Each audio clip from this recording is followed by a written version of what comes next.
Hey everybody, welcome back to another episode of Strategy, Leadership, and Impact. I hope you've been well since the last time you tuned in.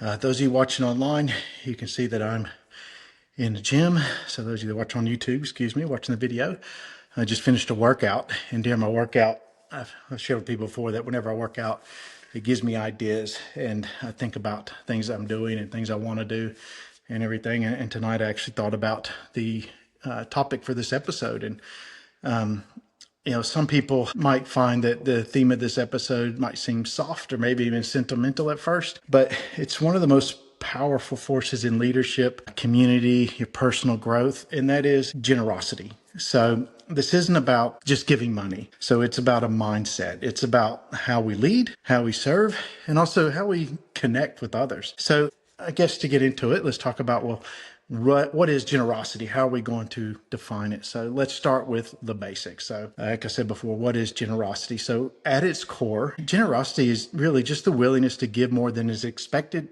or required. And that doesn't matter what it is. It could be time, energy, resources, attention, kindness, or opportunity. It's not just those nice to have traits. It's a force multiplier in relationships. It's a force multiplier in leaderships and in culture. And in a world that often promotes things like scarcity, compassion, competition, and generosity, they really stand out. And generosity, it says to others that I have enough to share. And it operates from a place of abundance, not necessarily of wealth, but an abundance of spirit. And a quote I heard once that says, you have not lived today until you have done something for someone who can never repay you. I think that was John Bunyan, I believe, that said that.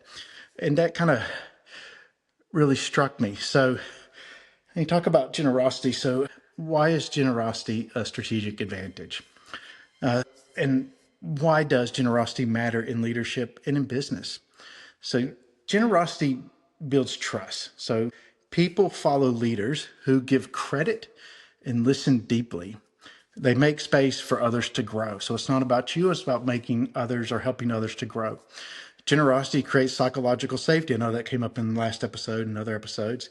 And it also cultivates loyalty.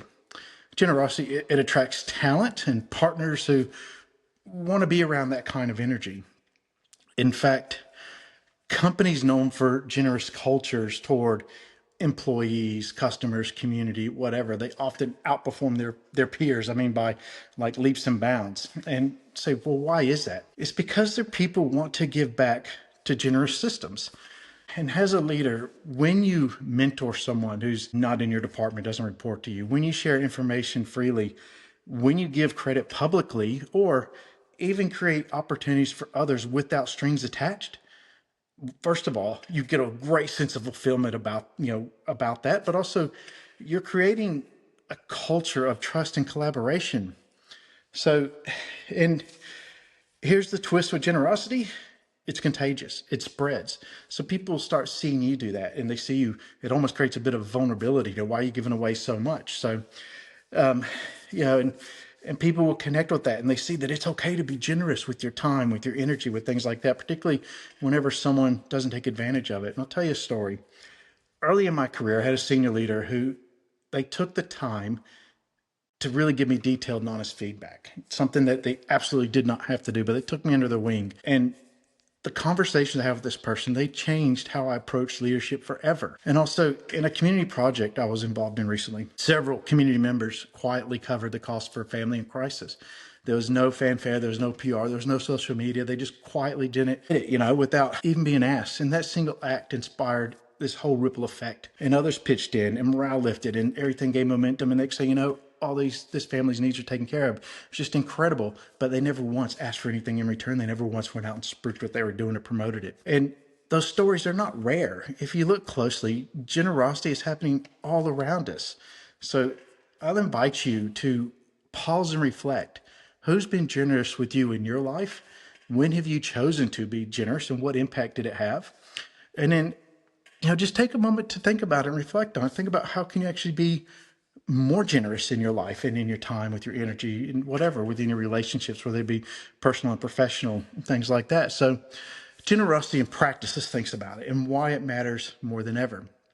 So the times we live in right now, they're very fast paced, like they're pressurized and people are often disconnected. So in this environment, generosity becomes more than a virtue. It becomes a leadership imperative.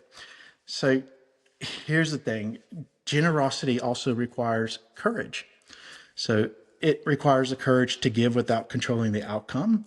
It requires courage to trust others will pay it forward. Not that they're going to pay you back, but they're going to pay it forward. And they're going to be generous to the next person, and they're going to be generous to the next person. And you also have the courage to invest in people, even when there's no immediate return on investment. Again, you can't say, well, what's in it for me? What's in it for this person? How can you change their life? How can you affect them? And yes, it can be hard. And sometimes generous leaders are taken advantage of. I've seen it happen. I've had it happen to me. And sometimes you give and you don't see results, but more often than not, generosity plants seeds that grow far beyond what we can see. As a leader, as a mentor, a parent, teammate, or simply being as a human being, your choice to be generous can transform a movement, a culture, even a life. You never know. So over this future time, the next week, whatever, I want to give you a call to action. So here's my challenge to you. So choose one act of generosity this week, this month, whatever. It might be your time. It might be your attention. It might be grace for someone who's struggling, but it might be introducing someone to a new opportunity. So small acts make a big impact. And if you don't take away anything else but this, I just want you to remember generosity isn't just about what you give. It's about who you become when you give. So think about that. So what are your thoughts on this? What are your reflections? Where have you actually been generous and see it multiply and see it actually go out and change someone's life? When has someone been generous to you and done something for you that has helped you and changed your life in ways that you just can never repay? I just want to hear that. So if you would like to, send me an email at blakerepine@gmail.com. Again, look for me on LinkedIn. Just search my name, Blake Repine. I'm the only one on there. Send me your stories. Tell me when you've been generous. Tell me when people have been generous with you and how to change your life. Thank you very much. We'll talk again soon.